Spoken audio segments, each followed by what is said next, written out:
हमारा सब्जेक्ट है कौन सा, साइंस है सब्जेक्ट, ठीक है।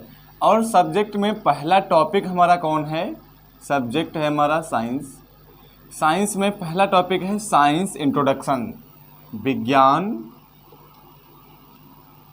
परिचय, विज्ञान परिचय, ठीक है। साइंस इंट्रोडक्शन लेक्चर 1 है और इसमें विज्ञान की परिभाषा सबसे पहले आती है। जैसे साइंस आपने कक्षा 6, 7, 8 में पढ़ी होगी, उनकी बुक्स पढ़ी होगी, विज्ञान की बुक्स पढ़ी होगी, तो उनमें सबसे पहले साइंस इंट्रोडक्शन यानी कि विज्ञान का परिचय दिया जाता है कि जो विज्ञान की परिभाषा क्या होती है और विज्ञान कितने भाग में डिवाइड होती है, ये सब जानकारी हमारी किस में आती है, तो हमारी साइंस इंट्रोडक्शन यानी कि हमारी आती है विज्ञान परिचय में सारी जानकारी आती है। तो हम देखते हैं साइंस इंट्रोडक्शन यानी कि विज्ञान परिचय देख लेते हैं। तो विज्ञान परिचय में सबसे पहली चीज़ होती है विज्ञान की परिभाषा। तो विज्ञान की परिभाषा क्या होती है कि प्राकृतिक घटनाओं का अध्ययन करना तथा उसमें आपस में संबंध ज्ञात करना विज्ञान कहलाता है। प्राकृतिक घटनाओं का अध्ययन करना तथा उसमें आपस में संबंध ज्ञात करना क्या कहलाता है, विज्ञान कहलाता है, ठीक है, विज्ञान कहलाता है। अब ये विज्ञान की परिभाषा हो गई। दूसरा टॉपिक यानी दूसरा पॉइंट आता है कि जो फैक्ट्स होता है, फैक्ट्स कुछ इस प्रकार से होता है कि विज्ञान को 3 भागों में विभाजित किया गया है। जो विज्ञान है हमारी उसको 3 भागों में विभाजित किया गया है। विज्ञान को 3 भागों में विभाजित किया गया है। नंबर 1 साइंस, जैसे ये विज्ञान हमने बताया कि ये फैक्ट्स लिखा हुआ है साइड में कि विज्ञान को 3 भागों में विभाजित किया गया है। तो विज्ञान के बारे में जानते हैं कि इसको 3 भागों में, कौन से भागों में विभाजित किया गया है। तो पहला पॉइंट बेटा है हमारा बायोलॉजी। कौन सा है, बायोलॉजी यानी कि जीव विज्ञान है। पहला कौन सा है, जीव विज्ञान। दूसरा कौन सा है, केमिस्ट्री यानी कि रसायन विज्ञान। जो हमारी विज्ञान है इसके 3 पार्ट होते हैं। Number 1 biology, number 2 chemistry, number 3 physics यानी कि जीव विज्ञान, रसायन विज्ञान, भौतिक विज्ञान। जो हमारा क्लास 5th से या 7th से स्टार्टिंग होती है किसकी, 3 पार्ट यानी कि डिवाइडेशन होता है। नंबर 1 बायोलॉजी विज्ञान में डिवाइडेशन होने लगता है कक्षा 7-8 से। तो उसमें कक्षा 7-8 से यूनिट स्टार्ट हो जाते हैं। 9th में टॉपिक अलग हो जाते हैं और 10th में टॉपिक अलग रहेंगे, ठीक है। डिवाइडेशन रहेगा टॉपिकों का, किसका किसका, बायोलॉजी का अलग टॉपिक होगा, यूनिट्स होंगे बायोलॉजी और केमिस्ट्री का अलग से होंगे और फिजिक्स के अलग से होंगे। तो उसी प्रकार से हमने यहाँ आपको बताया है। और जब आप हाई स्कूल के ऊपर लेवल में यानी कि फर्स्ट ईयर 12th में पहुँचेंगे साइंस साइड से, तो आपको साइंस में जो विज्ञान होगी उसके 3 बुक्स होंगी। एक तो बायोलॉजी, दूसरी फिजिक्स, तीसरी केमिस्ट्री, ठीक है। तो उसी प्रकार से जो हमारी साइंस होती है वो 3 पार्ट में विभाजित हो जाती है। पहला बायोलॉजी, दूसरा केमिस्ट्री, तीसरा फिजिक्स यानी कि भौतिक विज्ञान, रसायन विज्ञान, जीव विज्ञान। और आप कक्षा 1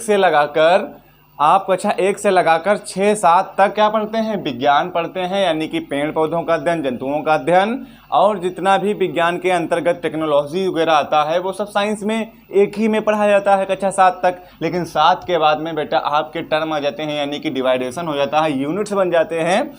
वो यूनिट कुछ इस प्रकार से होते हैं जैसे बायोलॉजी के 5 पेज यानी कि 5 चैप्टर, एक यूनिट बायोलॉजी का उसमें 5 चैप्टर, ठीक है। और 1 यूनिट केमिस्ट्री का उसमें 4 चैप्टर, 1 यूनिट हमारा अब फिजिक्स का हो जाएगा, भौतिक विज्ञान का उसमें 6 चैप्टर या 3 चैप्टर, ठीक है। इस प्रकार से होता है। अब देख लेते हैं कि जो हमारी बायोलॉजी है, तो आपको समझ में आया हमने क्या बताया कि हमारा सब्जेक्ट था साइंस यानी कि विज्ञान। और दूसरी चीज़ है कि टॉपिक हमारा था साइंस इंट्रोडक्शन यानी कि विज्ञान का परिचय। तीसरी चीज़ है कि विज्ञान की परिभाषा, विज्ञान का परिचय अगर किसी को देना है या कहीं पर टॉपिक लिखना है, रिटर्न करना है या किसी टीचर को, सर को बताना है कुछ कि विज्ञान के बारे में बताओ, विज्ञान का इंट्रोडक्शन बताओ, विज्ञान का परिचय बताओ, तो क्या बताएंगे। सबसे पहली बात हमारी रहेगी कि विज्ञान की परिभाषा। विज्ञान में इंट्रोडक्शन में सबसे पहला आता है कि साइंस की डिफिनेशन।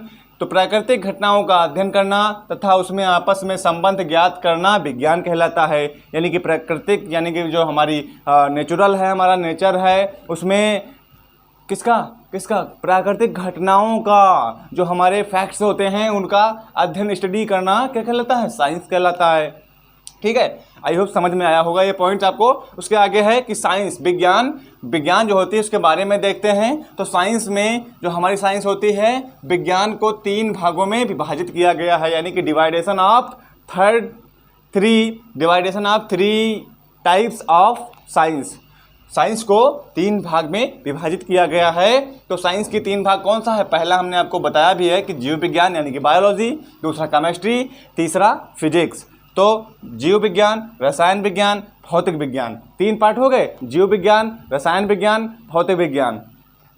अब जो हमारा जीव विज्ञान है, बायोलॉजी है, बायोलॉजी के ये जो बायोलॉजी है, ये शब्द हमारा किसने ज्ञात किया था या कैसे ज्ञात हुआ था? पहले के अगर समय में जाएंगे, पीछे अगर जाएंगे हम, तो जो पीछे स्टडी की जाती थी वो बायोस यानी कि जो बायोलॉजी थी उसको बायोस के नाम से जानते थे, लेकिन आज बायोलॉजी के नाम से जानते हैं। इससे जो हमारा जीव विज्ञान है इसका परिचय हर एक व्यक्ति से, स्टडी करने वाले व्यक्ति से है। तो ये जो बायोलॉजी है ये हमारा, इसको पहले कहते थे कि बायोस, और ये जो हमारी बायोस या बायोलॉजी ये हमारा वर्ड है, शब्द है, इसे ग्रीक लैंग्वेज यानी कि ग्रीक भाषा से लिया गया है। ठीक है, अब देखो कि ये ग्रीक भाषा से पहले जो बायोस लिया गया था, इसको तोड़कर 2 भागों में हमने एक भाग बना दिया है। तो कैसे बन जाएगा? यानी कि साइंटिस्ट लोगों ने इसे तोड़कर 2 भागों से एक भाग में पुनः बना दिया है। उसी से अब हम अध्ययन आगे कर पाते हैं, किसका? जीव विज्ञान का, जीव विज्ञान के बारे में जान पाते हैं। तो कैसे कि बायो प्लस लोगस। तो बायो में क्या होता है? जीव या जीवित, और लोगोस में क्या होता है? के बारे में अध्ययन करना, जीवित जीवों के बारे में अध्ययन करना। तो बायो में जीव या जीवित जीवों, और लोगस मीन्स अध्ययन करना, के बारे में अध्ययन करना। तो बायोलॉजी यानी कि अगर बायो लोगस को आपस में ऐड कर देंगे तो बायोलॉजी टर्म बन जाएगी, यानी कि एक वर्ड बन जाएगा बायोलॉजी, जिससे हम क्या करते हैं? जीव जंतुओं का अध्ययन करते हैं। और जो बायोलॉजी की डेफिनेशन हो जाएगी वो परिभाषा हमारी कुछ इसी प्रकार से हो जाएगी, जिसे हमने आपको बताया। बायो मीन्स जीवित जीव होते हैं, और लोगस में होता है के बारे में अध्ययन करना। तो इसकी डेफिनेशन सीधी सी बात है कि बायोलॉजी की डेफिनेशन यही हो जाएगी कि जीवित जीवों का अध्ययन करना ही जीव विज्ञान यानी कि बायोलॉजी कहलाता है। That's it. ठीक है, इसके बाद देखते हैं जो बेटा हमारी बायोलॉजी है यानी कि जो हमारी जीव विज्ञान है, वो जीव विज्ञान को भी 3 पार्ट में डिवाइड किया गया है। कितने पार्ट में? 3 पार्ट में डिवाइड किया गया है। तो 3 पार्ट वो कौन कौन से हैं? नंबर 1 है जूलॉजी, ठीक है, number 2 botany, number 3 microbiology. Number 1 जंतु विज्ञान, जूलॉजी को जंतु विज्ञान कहते हैं, बॉटनी को वनस्पति विज्ञान कहते हैं, और माइक्रोबायोलॉजी को सूक्ष्म विज्ञान कहते हैं। ठीक है, समझ में आया? जो हमारी बायोलॉजी है उसके भी 3 टर्म हैं। कौन सा? पहला है जूलॉजी, दूसरा है बॉटनी, तीसरा है माइक्रोबायोलॉजी। ठीक है, तो ये जो जूलॉजी है इसके जनक कौन है? तो इसके जनक यानी कि जंतु विज्ञान के जनक कौन है? अरस्तु हैं। कौन है? एरिस्टोटल हैं, अरस्तु हैं। और जो ये बायोलॉजी है इसके जनक कौन है? तो इसके भी जनक कौन हैं? ये हमारा लिखा हुआ जीव विज्ञान के जनक तो एरिस्टोटल ही यानी कि इसके भी अरस्तु, ठीक, और इसके भी अरस्तु। तो जो अरस्तु हैं उन्होंने बायोलॉजी की खोज की, और फिर इस बायोलॉजी से क्या निकाला? जूलॉजी निकली। ठीक, एक टर्म। तो जूलॉजी के भी जनक कौन हैं? अरस्तु, और बायोलॉजी के जनक भी कौन हैं? अरस्तु। ठीक है, तो इन्हीं को ये father of zoology, father of biology दोनों के जनक हैं, यानी कि पितामह इन्होंने खोज की थी बायोलॉजी की और जूलॉजी की। बॉटनी जो है वनस्पति विज्ञान, इसके जनक कौन है? तो वनस्पति विज्ञान हमने यहाँ पे लिखा हुआ है कि जनक थियोफ्रस्टस यानी कि फादर ऑफ बॉटनी। तो इसके फादर ऑफ बॉटनी कौन है? थियोफ्रस्टस हैं। माइक्रोबायोलॉजी यानी कि फादर ऑफ माइक्रोबायोलॉजी। सूक्ष्म जीव विज्ञान के जनक कौन हैं? तो सूक्ष्म जीव विज्ञान के जनक लीवेनहॉक हैं। ठीक है, कौन हैं? लीवेनहॉक हैं। और ये हमने आपको बता दिया कि जूलॉजी के जनक अरस्तु, बॉटनी के जनक थियोफ्रस्टस, सूक्ष्म जीव विज्ञान यानी कि माइक्रोबायोलॉजी के जनक बेटा कौन हो जाएंगे? लीवेनहॉक हो जाएंगे। तो हमने आपको ये साइंस इंट्रोडक्शन में आज बताया है। ये हमारा पहला लेक्चर है। आई होप आप लोगों को अच्छा एवं समझ में आया होगा और अच्छा लगा होगा एवं समझ में आया होगा। तो और आगे इस वीडियो को, लेक्चर को पाने के लिए सब्सक्राइब एवं लाइक अवश्य करें, ज़रूर करें और सपोर्ट करें। ठीक है, और आगे आपको जो वीडियो चाहिए वो कमेंट करें। ठीक है, धन्यवाद।